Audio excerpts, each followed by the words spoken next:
नमस्कार, आप सभी का स्वागत करता हूं अपने YouTube चैनल सुरेंद्र सिंह बोरा में। साथियों, BEd versus BTC Supreme Court का जो मॉडिफिकेशन एंड क्लेरिफिकेशन याचिका है देवेश शर्मा बनाम यूनियन ऑफ इंडिया के साथ जो मध्य प्रदेश ज्वाइनिंग टीचर्स की भी याचिका थी, कल उसमें सुनवाई हुई 3 अप्रैल को।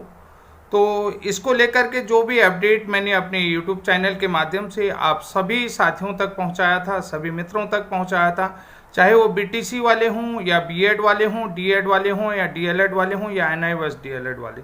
तो आपका जो भी प्यार मिला, भरपूर रूप से आपका प्यार मिला। आप बहुत सारे साथियों का गाली से भी मेरा स्वागत किया गया था, उन सभी का मैं दिल से धन्यवाद करता हूं। एक खुद भी एजुकेशन चैनल चलाते हैं महोदय, उनकी भी तमाम तरीके की गालियां हमको देखने को मिल रही थी, तो उन सभी का मैं दिल से आभार और अभिनंदन करता हूं।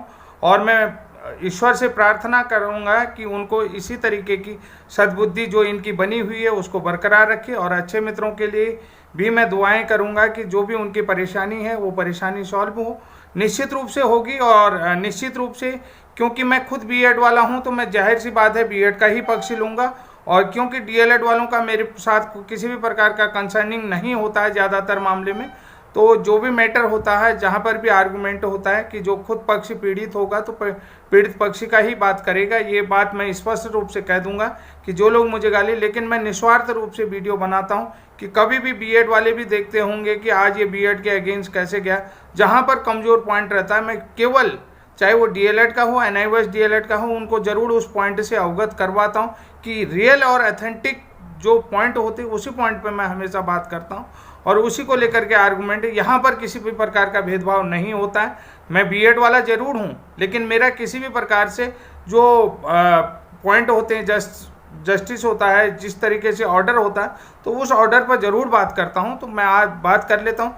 कल के भी वीडियो में मैंने कहा कि डीएड का पक्ष भारी रहा, तो भारी रहा निश्चित रूप से। तो आइए बात करते हैं। 3 अप्रैल को सुप्रीम कोर्ट में बीएड वर्सेस बीटीसी की जो एमपी की याचिका थी उसकी सुनवाई हो चुकी है, और कोर्ट में छत्तीसगढ़ का जो रिजल्ट आया उसका भी रेफरेंस दिया गया था, और साथ ही बिहार के 6वें चरण के शिक्षकों को बाहर करने का हाई कोर्ट का जो ऑर्डर था उसका भी रेफरेंस दिया गया था। और एक बड़ी बात ये बताऊं कि उत्तर प्रदेश के शिक्षा मित्रों का भी रेफरेंस आया था। इसके बाद ही जो है कि केस ओपन हुआ। तमाम सुनवाइयों को बेहतर ढंग से कोर्ट में रखा गया, और बेहतर ढंग से तो तब जो है कि माननीय जस्टिस अनिरुद्ध बोस जी ने यहाँ पर कहा कि हम जिस प्रॉब्लम को सॉर्ट आउट करना चाहते हैं, और डीएड की तरफ से जो भी आर्गूमेंट आ रहे हैं, जिस भी प्रॉब्लम को डीएड की तरफ से आर्गूमेंट आ रहे हैं उसे सॉर्ट आउट करना चाह रहे हैं, और लेकिन आप जो हैं कि एक नया प्रॉब्लम क्रिएट कर रहे हैं। इन तर्कों के साथ यहाँ पर जो है कि एक सुनवाई शुरू हुई, तो उसे सॉर्ट आउट चाह रही है, और आप जो है कि उसको उलझा रहे हैं। तो यहाँ पर कल जो आपने देखा होगा, और कोर्ट में कितनी भीड़ थी और कितने वकील थे बीएड और डीएड की तरफ से, ये पूरा जो सुनवाई होगी तो आपने देखा होगा। और सभी राज्यों के बीएड डीएड के रिप्रेजेंटेटिव आए थे। यानी कि यहाँ पर सवाल ये आ रहा है कि सभी राज्यों की तरफ से, सब राज्य की तरफ से अपना अपना प्रतिनिधित्व यहाँ पर देखने को मिल रहा है। तो लेकिन इसी बीच एक सबसे बड़ा सवाल आया, आपने देखा होगा बहुत सारे आपकी तरफ से भी ये सवाल आ रहा था कि सॉलिसिटर तुषार मेहता जी क्यों उपस्थित नहीं हुए हियरिंग में। तो क्यों उपस्थित नहीं हुए, तो रात के वीडियो में भी मैंने आपको बता दिया था कि ईवीएम को लेकर के जो कोर्ट की संवैधानिक बेंच बैठी थी वहाँ पर उनकी डेट लगी हुई थी, और कोर्ट में उनका सबमिशन पहले ही आ चुका था। सरकार यानी कि सबमिशन आ चुका था, उन्होंने बता दिया था कि कल मैं उपस्थित नहीं होऊंगा, इसलिए जो है कि 2 दिन का टाइम चाह रही थी सरकार। ये सारी बातें आपको बता देता हूँ। और दूसरी बात कि बहुत सारे लोग ये कह रहे थे कि मध्य प्रदेश सरकार ने बीएड के तरफ से अपने हाथ पीछे खींच लें, ऐसी कोई भी बात नहीं थी। बहुत सारे साथी जानना चाह रहे थे कि क्या ऐसा।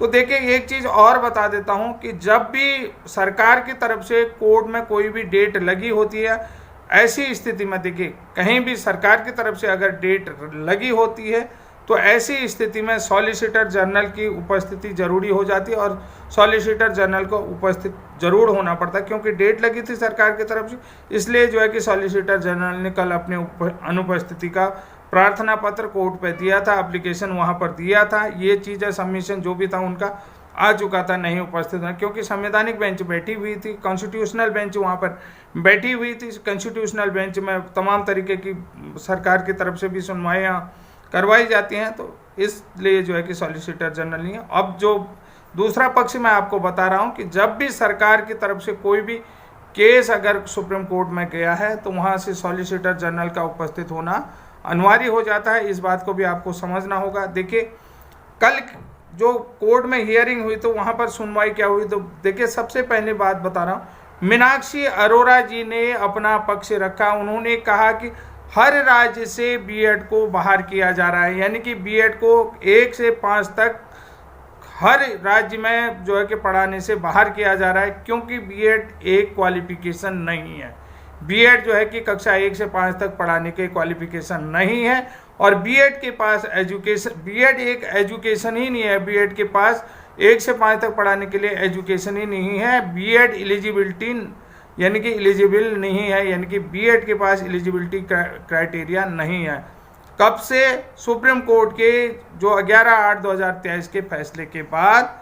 अगर देखिए कोर्ट अगर कोई रास्ता निकालता है तो इसका मतलब होता है कि आपने, यानी कि जस्टिस अनिरुद्ध बोस और जस्टिस सुधांशु धूलिया ने, यानी कि आपके रूलिंग के अगेंस्ट ये जाएगा, जैसा कि मतलब ये आपके, अगर आप इनको एलिजिबल करते हैं तो ये आपके रूलिंग के अगेंस्ट जाएगा, मीनाक्षी अरोड़ा जी ने कहा। तो अब यहाँ पर एक सवाल उन्होंने ये भी उठाया कि डीएलएड और इनको जो है कि ये आप इनको कुछ करा करके, यानी कि डीएलएड जैसा बनाने के लिए भी सरकार के पास आज तक कोई ब्रिज कोर्स इंट्रोड्यूस ही नहीं करवाया है, कि अगर इनको डीएलएड जैसा बनाया जाता है तो सरकार ने आज तक कोर्ट को कोई भी ऐसा ब्रिज कोर्स इंट्रोड्यूस नहीं करवाया है। ये बहुत बड़ा पॉइंट है, यानी कि सरकार एंड यूनियन ऑफ इंडिया ने अभी तक कोई ब्रिज कोर्स इंट्रोड्यूस नहीं कराया है। ये पॉइंट भी आप लोगों को नोट करना होगा, देखना होगा। बहुत बड़ा महत्वपूर्ण पॉइंट था, और मीनाक्षी अरोड़ा जी ने यहाँ पर फिर एक बार झूठ बोला, मैं ये कह सकता हूँ कि इनको कहा जाए कि अब देखिए सरकार ने ऐसा कोई भी डीएलएड जैसा पाठ्यक्रम इंट्रोड्यूस नहीं कराया है, जिससे कि ये कहा जाए कि इन लोगों को डीएलएड, ये लोग जो हैं कि डीएलएड के बराबर हो गए हैं और इन्होंने ब्रिज कोर्स कर लिया है। किसी को भी ब्रिज कोर्स नहीं करवाया गया है, और ना ही सरकार के पास ऐसा कोई पाठ्यक्रम है, ऐसा कोई मैकेनिज्म है कि इनको डीएलएड के समकक्ष बनाया जाए। देखिए दोनों चीज़ पे यहाँ पर बात की कि ना तो सरकार के पास ऐसा कोई पाठ्यक्रम उपलब्ध है, ना ही सरकार के पास ऐसा कोई मैकेनिज्म है कि इनको डीएलएड के समकक्ष बनाया जाए, और इसलिए जो है कि इनको 1 से 5 तक रहने का कोई अधिकार नहीं है। तो क्योंकि 11/8/2023 के जजमेंट के आधार पर हाई कोर्टों ने भी सही पाया कि जो 11/8/2023 का जजमेंट है उसको बहुत सारे हाई कोर्टों ने भी सही पाया है। इसी क्रम में छत्तीसगढ़ ने भी बीएड को प्राथमिक से निकाल दिया गया है, यानी कि छत्तीसगढ़ में भी जो है कि बीएड को प्राथमिक शिक्षक के रूप में से निकालने के ऑर्डर वहां पर जारी कर दिए गए हैं, क्योंकि बिहार पटना हाई कोर्ट इसमें पहले ही कह चुकी है कि। लेकिन देखिए सबसे बड़ी बात क्या यहाँ पर है कि जो ब्रिज कोर्स जैसा कोई इंट्रोड्यूस नहीं करवाया है। मैं यहाँ पर एक चीज़ और पुनः बता देता हूँ, बरकतुल्ला यूनिवर्सिटी ने 1991-92 में एनसीटी की तरफ से विशिष्ट प्रशिक्षण पाठ्यक्रम, विशिष्ट बीटीसी पाठ्यक्रम इंट्रोड्यूस करा, जिसमें 2004 के रीता शुक्ला बनाम उत्तर प्रदेश वाला केस है, वो मैं पहले भी वीडियो में बना चुका हूँ। इसके बाद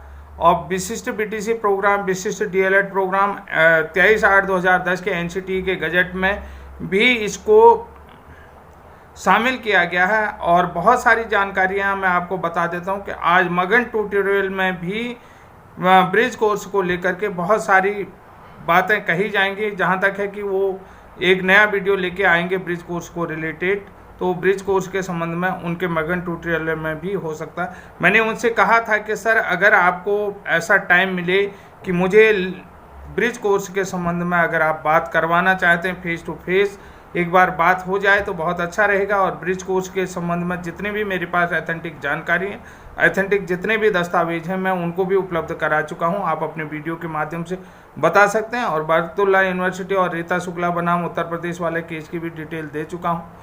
तो ये चीज़ें हैं, लेकिन मैं ये कहना चाहूँगा सुप्रीम कोर्ट का जब तक फैसला नहीं आता है कि सुप्रीम कोर्ट की तरफ से जो क्लेरिफिकेशन याचिका लगी है, मध्य प्रदेश की याचिका लगी है, जब तक सुप्रीम कोर्ट से फैसला नहीं आता है तब तक किसी की भी नौकरी नहीं जाएगी। ये अल्टीमेट फैसला रहेगा तब तक के लिए।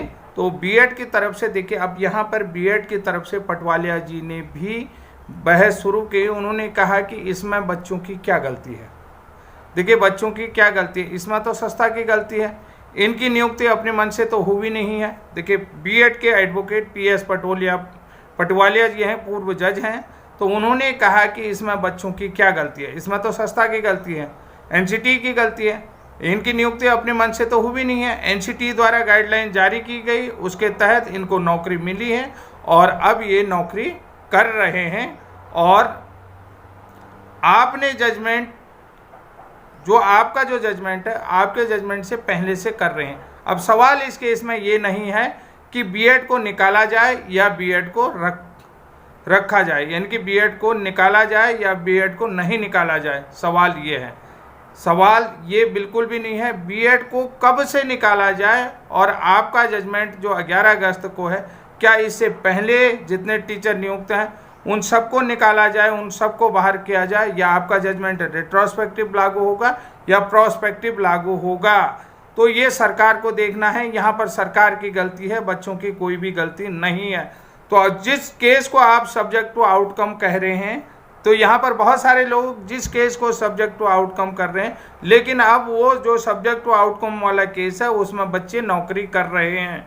तो ये जो है कि बहुत सारा सवाल आ रहा है। बहुत सारे लोग कह रहे थे कि ये के सब्जेक्ट टू आउटकम है, सब्जेक्ट टू आउटकम होने के बाद नियुक्तियां दी गई हैं और इस केस में बच्चे जो है कि नौकरी कर रहे हैं। ये बहुत बड़ा पॉइंट है। तो अब जो है कि नौकरी कर रहे हैं।